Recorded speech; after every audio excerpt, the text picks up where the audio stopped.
Y se está desarrollando en Guayaquil la Cumbre Latinoamericana de Seguridad. Se llama Latinoamericana, aunque también hay participación de España, Francia, Reino Unido e Italia. En ella está presente y participa Juan José Santibáñez Antúnez, ministro del Interior de Perú, quien ha tenido la deferencia de acompañarnos esta mañana en los estudios. Ministro, muy buenos días, bienvenido a Contacto Directo. Muy buenos días, muchísimas gracias por la invitación. ¿Cuál es la pretensión de los participantes de esta cumbre? ¿Qué es lo que se prevé que salga de aquí y para qué le va a servir esto que salga a las sociedades de los países intervinientes? Bueno, a ver, esta cumbre resulta ser muy importante porque lo que pretende es fortalecer una alianza estratégica entre los países participantes, el Banco Mundial y el BID, ¿no? Con la finalidad de poder obtener mayores recursos en la lucha contra la criminalidad. Fíjate, uno de los mayores inconvenientes que tienen probablemente los estados es que cuando se determina una lucha contra el crimen organizado, probablemente la obtención de recursos o el acceso de recursos sea sumamente limitado. Por ejemplo, por mencionarte un caso, en mi país, a mí, como ministro del Interior, me destruyen un patrullero en un operativo, probablemente me demore 6 meses en poder repotenciarlo, recuperarlo. Sin embargo, el crimen organizado lo tiene al día siguiente. Entonces, ese acceso de recursos a veces resulta ser limitado para combatir la criminalidad y la delincuencia común. ¿Y tienen dimensionado de cuánto están hablando cuando dicen poder acceder a mayores recursos? Bueno, lo que pasa es que yo creo que depende de cada país. Por ejemplo, nosotros en este momento en Perú estamos desarrollando con el Banco Interamericano de Desarrollo un programa que se denomina Perú Seguro. Tenemos un presupuesto importante justamente para la compra de adquisiciones de no solamente de logística, sino también de capacitaciones para el tema en la lucha contra la delincuencia común y el crimen organizado. Y entiendo que dependerá de lo que pueda solicitar cada país. Pero hay un fondo, ¿cuánto dinero hay en ese fondo? Bueno, ese fondo justamente se va a estimar a razón de estas reuniones.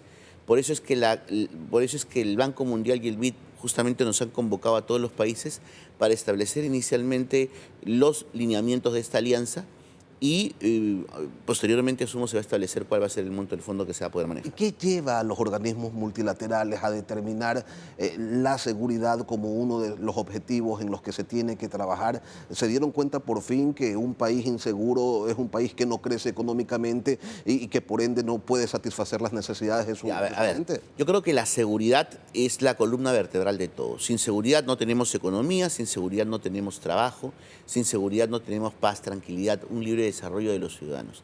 Y nosotros tenemos que entender que hoy por hoy la delincuencia es transnacional. La delincuencia ya no tiene fronteras. Hoy por hoy puede estar, por ejemplo, el líder de una organización criminal aquí en Guayaquil, pero de repente desarrollar sus actividades criminales en Lima, pero tener a la familia en Buenos Aires. Pero antes no era sencillo acceder a recursos de organismos multilaterales para este tipo de asuntos. ¿Qué los hizo cambiar de idea? Lo que pasa es que yo creo que el mayor compromiso hoy por hoy en advertir que si no damos una lucha frontal contra la delincuencia común y la criminalidad organizada, los mercados en cada uno de nuestros países no va a crecer. Ahora, yo quiero ser claro en un punto en concreto. La única forma de atacar a la criminalidad organizada es atacando sus fuentes de financiamiento. O sea, es el principal, yo creo que tiene que ser el principal objetivo. Nosotros como autoridades podemos detener 10 sicarios en un día y la organización criminal al día siguiente va a tener a otros 10. Lo que nosotros tenemos que atacar son las fuentes de financiamiento. La minería ilegal, la trata de personas, el sicariato, la cibercriminalidad. Son cuestiones que son básicas, porque si nosotros no atacamos la maquinita del dinero, simplemente la criminalidad va a seguir funcionando. En el Ecuador de eso se viene hablando desde hace algunos años y sin embargo son pocos los resultados que se han logrado. ¿Qué es lo que lleva a los países a tener claro cuál es el objetivo, a saber cuál es la hoja de ruta, los caminos a seguir y sin embargo no transitar por ellos? A ver, yo he sido sumamente a veces crítico de las actuaciones por parte de un gobierno frente a la lucha contra la criminalidad y la delincuencia común. Yo creo que absolutamente todos los ciudadanos están cansados de las políticas de Estado tratadas detrás de un escritorio. Soy un convencido, y eso lo practico en mi país, que un ministro de Estado, sobre todo un ministro del Interior o de Seguridad Pública, tiene que estar al frente de su policía y tiene que salir a luchar y salir a perseguir el delito. Nosotros hemos iniciado la gestión desde hace ya varios meses con una consigna. Nosotros en Perú salimos a cazar delincuentes, no esperamos que nos toquen la puerta. Salimos a cazarlos. ¿Y desde qué hora empieza esa cacería? Desde las 4 de la mañana.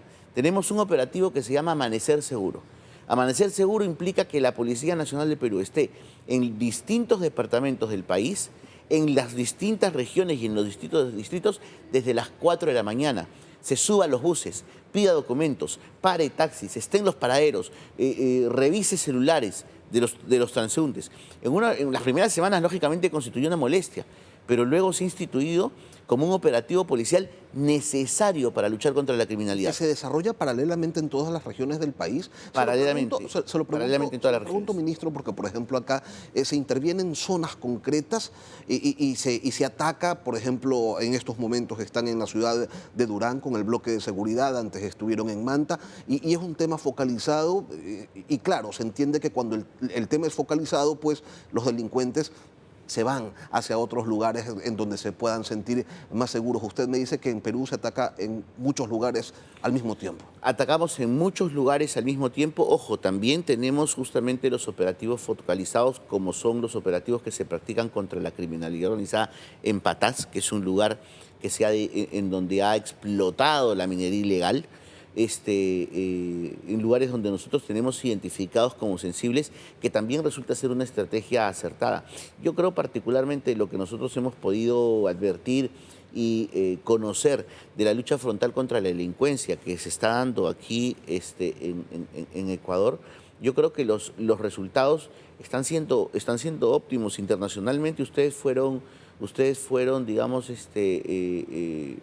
fueron partícipes y protagonistas hace pocos meses de una penosa toma, ¿no?, de un canal que fue un tema internacional y fue sumamente comentado. Y yo creo que las decisiones que se dieron en su oportunidad involucrando a los diversos actores de la política nacional, como es el Poder Legislativo, el Poder Judicial, son acciones absolutamente necesarias para luchar contra el crimen. Si no se involucran todos los actores, esto no funciona. Ministro, se habla desde hace mucho tiempo de la lucha contra el narcotráfico.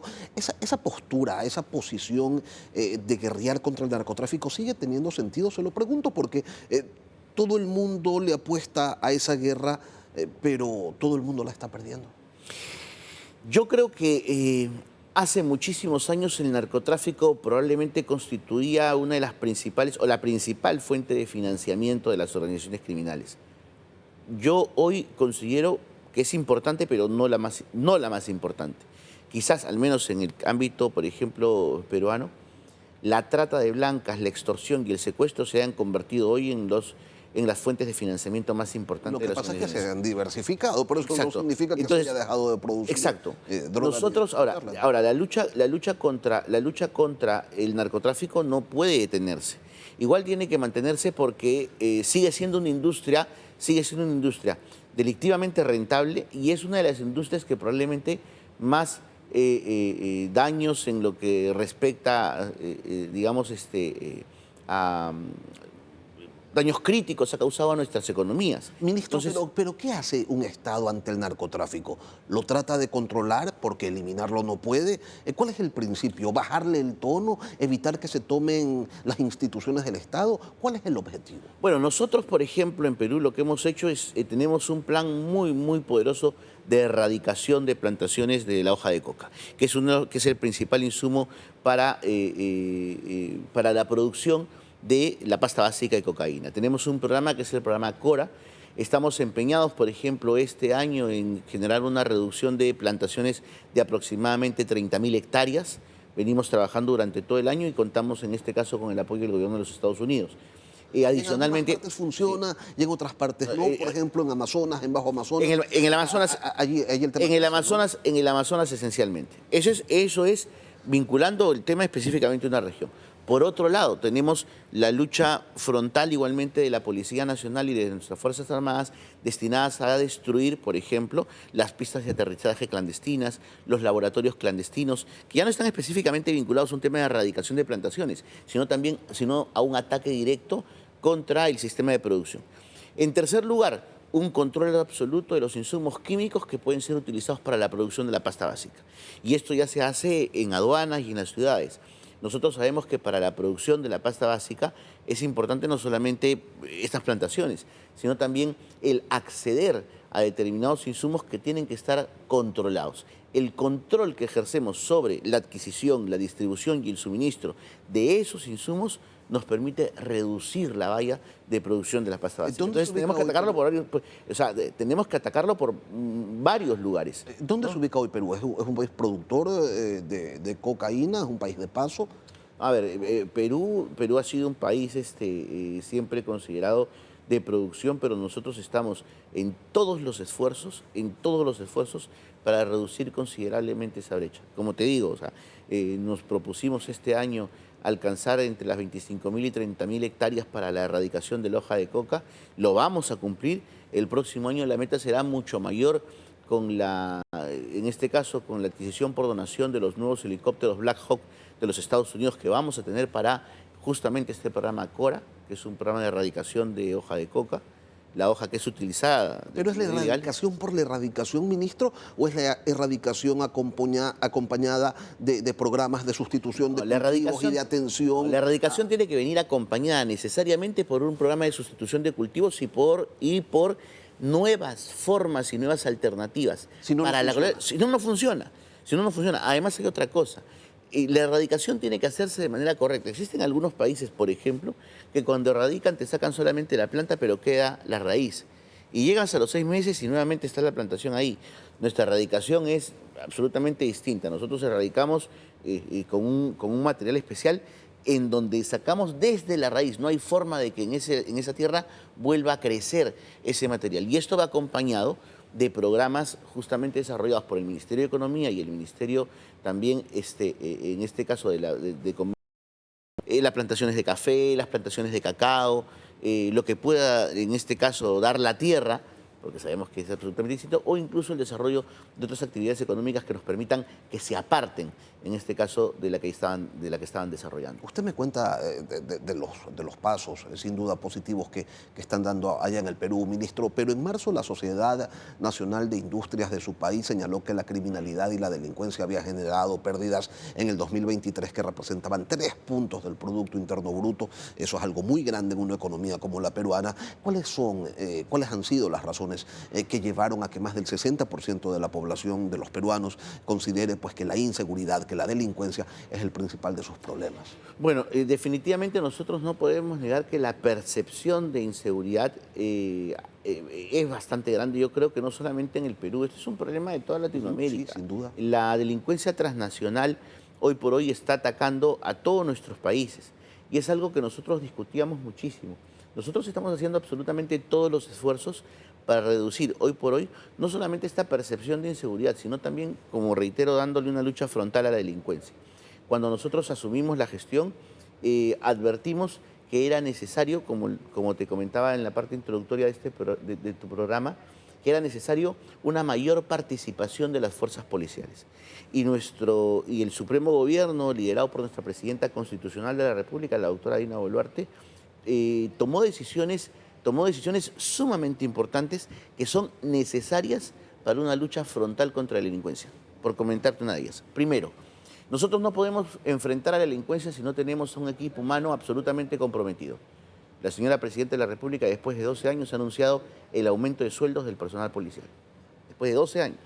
Segundo, no podemos afrontar una lucha contra la delincuencia si no tenemos a una policía modernizada. Se ha anunciado ya la modernización de la policía, no solamente con la adquisición de nuevos equipos logísticos, sino también la modernización de los locales policiales, las comisarías, los frentes policiales y además el tema de recursos humanos, porque estamos prontos a iniciar un proceso de reestructuración de recursos humanos por el cual pasaremos a la situación de retiro a casi 800 efectivos policiales que a criterio del gobierno ya no tienen mayores expectativas dentro de la institución para darle lugar a los jóvenes justamente que puedan continuar con el trabajo. Tercero, un compromiso absoluto con la ciudadanía en una persecución total del delito. Nosotros en el año 2023 tuvimos aproximadamente 206.000 intervenciones en flagrancia delictiva, con más de 206.000 detenidos. Penosamente, aproximadamente entre el 6 y 7% solamente está en prisión. ¿Cuál fue el problema? El problema no fue la policía. El problema fue el Ministerio Público. Ahora, el Ministerio Público que en realidad no formuló sus requerimientos. Es más, en este momento estamos en una crítica sumamente dura con el Ministerio Público porque nosotros sostenemos que como policía nos encargamos de la ubicación y captura de determinados delincuentes y cuando llegan al Ministerio Público o a las fiscalías, es la fiscalía la que no cumple su rol constitucional y la que no formula requerimientos o finalmente deja en libertad a determinados delincuentes. Que creo, conversando ayer con los ministros, creo que es un problema latinoamericano. Sí, ¿no? Ministro, brevemente quisiera que nos comente cuál es la colaboración, cuál es en la práctica la complementación que existe entre el Ministerio del Interior ecuatoriano y el Ministerio del Interior peruano. ¿Cruzan información, desarrollan operativos conjuntos? ¿Qué hacen? Sí, justo eso es algo que nosotros necesitamos fortalecer. Ya lo estamos practicando, pero es importante continuar con esta línea de colaboración. La idea es que en el paso fronterizo podamos desarrollar labores conjuntas con la finalidad de proteger esencialmente a nuestros países, por ejemplo, de una inmigración no autorizada. Inmigración no deseada. Sí, pero eso es en primer lugar. Por los pasos fronterizos no claro, pasa pues el cargamento de cocaína ni pasa no, en segundo lugar, desarrollar actividades policiales que tengan como intención justamente lo que acabas de referir, la interdicción de no solamente de insumos químicos, sino también interdicción e incautación también de material que esté vinculado a las organizaciones criminales. Estamos hablando desde base básica de cocaína hasta armamento. Y hay que reconocer, ministro, que fronteras tan amplias como la que tenemos entre Ecuador y Perú, pues son incontrolables. Sí, claro. Y en tercer lugar, mira, un compartimentaje de la inteligencia, que es lo más importante. Sin inteligencia no podemos hacer nada. Y lo que acabas de referir es cierto, o sea, nuestros límites son bastante amplios, pero tenemos que procurar tratar de reducir esa brecha. Yo creo que la lucha frontal, en este caso, contra la delincuencia que nos permita a ambos países contribuir y generarnos información de manera recíproca, va a finalmente dar frutos en esta lucha frontal contra el crimen organizado, que es sumamente importante y que es absolutamente necesario. Lo esperan los peruanos, lo esperamos los ecuatorianos, y quiero agradecerle a Juan José Santibáñez Antúnez, ministro del Interior del Perú, por acompañarnos hoy aquí en Contacto. Muchísimas gracias. A usted, ministro. Y luego de la pausa estará con nosotros